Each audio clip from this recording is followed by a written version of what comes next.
Hello everyone, welcome welcome और welcome back to the channel.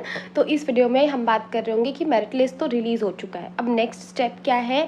और दूसरा जो मोस्ट इंपॉर्टेंट चीज़ हम इस वीडियो में बात कर रहे होंगे, क्योंकि जो नेक्स्ट मेजर स्टेप है वो है चॉइस फिलिंग, राइट। हमको जो करना है इस पूरे वीडियो में हम समझेंगे कि हमको कुछ मिस्टेक्स है जो कि हमको अवॉइड करना है, ताकि इन केस हम चॉइस फिलिंग गलत करते हैं तो हमको 5 साल एक पर्टिकुलर कॉलेज में गुजारना पड़ेगा, चाहे आपका मन हो नहीं हो, राइट। अगर आपने एक बार फिक्स कर दिया तो अब मेरिट लिस्ट निकलने के बाद आपको चॉइस फिलिंग करना है। और क्या ऐसी इन्फॉर्मेशन है जो आपको चॉइस फिलिंग से पहले पता होना चाहिए, मैंडेटरी होना चाहिए, उसके बाद ही आप उसके अकॉर्डिंग ही आप अपनी प्रेफरेंस लिस्ट बनाएंगे। यूजुअली लोग क्या करते हैं, they start from the oldest medical college या जिसका हाईएस्ट रैंक जाता है to lowest rank. But choice filling vary कर सकता है, वेरी करना चाहिए। दूसरा इम्पॉर्टेंट चीज़, और क्यों कर सकता है, बिकॉज इट्स नॉट इम्पॉर्टेंट कि आप वो कॉलेज उठाएं जो कि पुराना है या जिसकी रैंकिंग ऊपर है। हमारे लिए इसके अलावा भी और भी बहुत सारे फैक्टर्स इम्पॉर्टेंट होते हैं, और उन फैक्टर्स को कंसीडर करने के बाद हम अपना चॉइस फिलिंग डिसाइड करेंगे। हम ओल्ड कॉलेज को क्यों प्रेफर करते हैं, let me tell you out. क्योंकि सबसे पहले उनमें इक्विपमेंट ज़्यादा होते हैं, उनमें क्लिनिकल एक्सपोजर ज़्यादा होता है, राइट। उनमें फैकल्टी ओल्ड होते हैं, काफ़ी ओल्ड फैकल्टी होते हैं, काफ़ी एक्सपीरियंस्ड फैकल्टीज़ होते हैं, इसीलिए हम यूजुअली ओल्ड कॉलेज को प्रेफर करते हैं। बट सबसे पहले तो अंडरस्टैंड, न्यू कॉलेजेस ख़राब नहीं होते। दूसरा, MBBS कहाँ से कर रहे हो आप, ये इतना इम्पॉर्टेंट नहीं है। अब जो ज़्यादा इम्पॉर्टेंट है आज के टाइम पे कि आप PG कौन से कॉलेज से कर रहे हो। तो हमको प्रायोरिटाइज़ क्या करना है कि काजल दी, even if I am getting a lower government college, मुझे गवर्नमेंट कॉलेज लेना है और MBBS ख़त्म करना है, एंड आफ्टर दैट मुझे PG अच्छे कॉलेज से करना है, शुड बी योर टारगेट, ठीक है।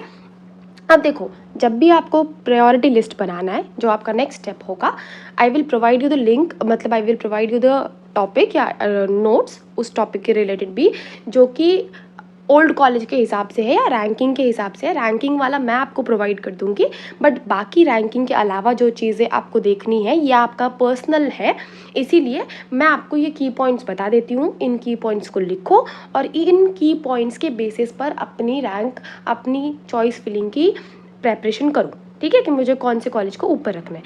सबसे पहले तो कॉलेज की वेबसाइट पे जाओ, हर कॉलेज की वेबसाइट पे थोड़ा रिसर्च वर्क करो, मज़ा आएगा। गलत कॉलेज चॉइस करने से तो बेटर है, ठीक है। हर कॉलेज के वेबसाइट पे जाओ, उसके बारे में थोड़ा बहुत पढ़ो। अगर नहीं पढ़ने में मज़ा आ रहा है, यूट्यूब खोलो, हर कॉलेज का आपको थोड़ा बहुत रिसर्च वर्क आपको यूट्यूब पर मिल जाएगा, ठीक है। फिर दूसरा इंपॉर्टेंट चीज़ आता है हमारे पास कि प्रीवियस ईयर का कट ऑफ देखो, राउंड 1 का भी देखो, राउंड 2 का भी देखो और मॉपअप का भी देखो, ठीक है। पहले तुमने कॉलेज के बारे में पढ़ा कि कॉलेज का ऐसा ऐसा सीन है, तो काजल दी इसके अकॉर्डिंग ना मुझे जो कॉलेज अच्छा लग रहा है और मेरे रैंक में जो फिट हो रहा है, ये पर्टिकुलर एक्स कॉलेज है, ठीक है।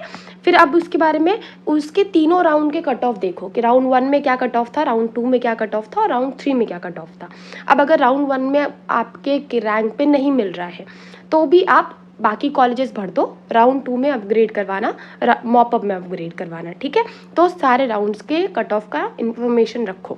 अगर आपको सारे राउंड के कट ऑफ का इन्फॉर्मेशन चाहिए तो उसके लिए मैं सेपरेटली आपको कॉलेज वाइज वीडियो बना दूंगी, जिसमें आपको राउंड 1 के सारे कॉलेजेस एक साथ मिल जाएंगे, राउंड 2 के एक साथ मिल जाएंगे और राउंड 3 के एक साथ मिल जाएंगे, ठीक है। फिर तीसरी इंपॉर्टेंट चीज़ जो मुझे देखनी है specifically when it comes to private college, government वाले भी देखेंगे बट प्राइवेट वाले के लिए खास करें, कि ट्यूशन फीस कितनी है, ठीक है, हॉस्टल फीस कितनी है, मेस फीस कितनी है, और मेस में भी आप वेज हैं नॉन वेज हैं, क्या मेस में मल्टीपल मेस फैसिलिटीज़ अवेलेबल है या नहीं है, सिक्योरिटी डिपॉजिट कितना है, क्या सिक्योरिटी डिपॉजिट रिफंडेबल है या नॉन रिफंडेबल है, ये सारी इन्फॉर्मेशन हमको गैदर करनी है। इसके बाद हम इन्फॉर्मेशन रखेंगे बॉन्ड एंड सर्विसेज का, कि मुझे रूरल सर्विस में कितना क्या सीन है और सीट लिविंग का कितना क्या सीन है। तो जो भी है इसके बारे में हम थोड़ा बहुत इन्फॉर्मेशन रखेंगे। इसके अलावा हॉस्टल की कितनी फ़ीस है, क्या हॉस्टल लेना मैंडेटरी है, हॉस्टल जो मिलने वाला है, गर्ल्स हॉस्टल है, बॉयज़ हॉस्टल है, टूर देख लो, है ना। क्या रूम सिंगल है, क्या एक रूम में 2 लोगों को रहना पड़ता है, क्या एक रूम में 3 लोगों को रहना पड़ता है, उस हॉस्टल में क्या क्या फैसिलिटीज़ अवेलेबल है, क्या वाईफाई अवेलेबल है अगर प्राइवेट कॉलेज है, या लाइब्रेरी अवेलेबल है। तो ये सब चीज़ें आप हॉस्टल के फीस से रिलेटेड, हॉस्टल से रिलेटेड देखोगे। दूसरा इंपॉर्टेंट चीज़ आता है लोकेशन देखो। अभी हमको लगता है ना कि घर से दूर लेना चाहिए, घर से दूर जाना है काजल दी, घर से दूर, घर से दूर। बट ना जब फर्स्ट ईयर ख़त्म होता है ना, देन वी रियलाइज़ कि यार काश मेरा घर ना थोड़ा सा पास होता।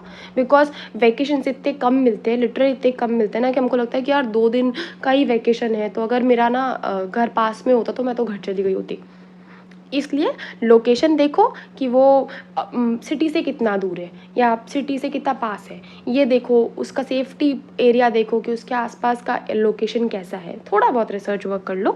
इसके अलावा उस पर्टिकुलर कॉलेज में एक्सपोजर कितना है, and that is the reason कि ओल्ड कॉलेज को प्रेफर किया जाता है। बिकॉज ओल्ड कॉलेज में ऑटोमेटिक एक्सपोजर ज़्यादा होता है, ठीक है। क्लिनिकल एक्सपोजर आपको ओल्ड कॉलेज में ज़्यादा मिलेगा। तो कितने ओपीडी पेशेंट है, कितने आईपीडी पेशेंट है, ये आप अभी नहीं जान पाओगे। बस ये देखो कि ओल्ड कॉलेजेस के क्लिनिकल एक्सपोजर ज़्यादा होते हैं कंपैरेटिवली, ठीक है। अटेंडेंस से रिलेटेड इश्यूज़ देखो, जिसको हेल्थ रिलेटेड इश्यूज़ है वो यूजुअली वो कॉलेज प्रेफर करना जिसमें थोड़ा सा अटेंडेंस को लेकर के थोड़ा सा कम स्ट्रिक्टनेस हो, ठीक है। यूजुअली आप तो हर जगह ही कर दिया, बट फिर भी थोड़ा सा आपको वो मिल सके, एक कंसिडरेशन मिल सके। क्योंकि यहाँ पे कुछ कॉलेजेस ऐसे होते हैं जहाँ पे आपके हेल्थ इश्यूज़ को भी प्रायोरिटाइज़ नहीं किया जाएगा, आपको अटेंडेंस को प्रायोरिटाइज़ किया जाएगा, आपके मार्क्स को प्रायोरिटाइज़ किया जाएगा। और जिनको सीरियस क्रोनिक हेल्थ इश्यूज़ हैं, जिनको हेल्थ रिलेटेड बार बार प्रॉब्लम्स होती है, जिनको घर में किसी को हेल्थ रिलेटेड इश्यूज़ हैं, उनको बार बार जाना पड़ता है, दे हैव डिफरेंट रिस्पॉन्सिबिलिटीज़, तो आप वैसे कॉलेज को डिसाइड करेंगे। और फिर फाइनली आप एक चीज़ समझेंगे कि फैकल्टी कैसा है, इंफ्रास्ट्रक्चर कैसा है। इंफ्रास्ट्रक्चर की बात देखो तो न्यू कॉलेजेस के इंफ्रास्ट्रक्चर खासकर एमपी में काफ़ी अच्छे, literally they are very good, they are very nice. बहुत ही अच्छे इंफ्रास्ट्रक्चर बनाए गए हैं। इक्विपमेंट भी कोशिश तो की गई है कि ऑलमोस्ट सारी दी जा सके। फैकल्टीज देखो कि फैकल्टी कौन कौन फैकल्टी है, वो आपको सारा का सारा कहीं एक्स्ट्रा नहीं करना। आप कॉलेज की साइट पे जाओगे, आपको सब जितना भी इन्फॉर्मेशन मैंने आपको बताया वो आपको मिल जाएगा, ठीक है। अब जो 2 चीज़ मैं आपको हेल्प कर सकती हूँ, आपको क्या क्या, इसके बाद आपको डॉक्यूमेंट प्रिपेयर करना है, क्योंकि जैसे ही आप चॉइस फिल करेंगे आपको कॉलेज मिलता है तो आपको कॉलेज विजिट करना पड़ेगा, राइट। तो सबसे पहले I will be telling you out कि कौन कौन से आपको डॉक्यूमेंट अपलोड करना है, मतलब प्रिपेयर करके रखना है, कितनी फ़ोटोकॉपीज़ रखनी है, कितना फ़ोटो चाहिए आपको, किस तरह का किस तरह के प्रेपरेशन है, क्या ऑर्डर है प्रेपरेशन का, ये सब I will be telling you out. और दूसरा important cheese, in next video I will be telling you out the preference जो कि रैंक वाइज रखी जाती है। और हम कुछ छोटे वीडियोस में समझेंगे कि राउंड 1 एमजीएम इंदौर कितना बंद हुआ था, राउंड 2 में कितना बंद हुआ था, राउंड 3 में कितना बंद हुआ था, ताकि अगर किसी को एमजीएम इंदौर चाहिए और उसको फर्स्ट राउंड में नहीं मिल पा रहा है तो उसको समझ में आए कि काजल दी सेकेंड राउंड में मेरा रैंक इतना है कि मुझे एमजीएम इंदौर मिल सकता है, ठीक है। तो something like this we will be moving forward. और बाकी इसके अलावा आपको कोई भी डाउट है, डू लेट मी नो। तब तक के लिए बाय बाय, टेक केयर।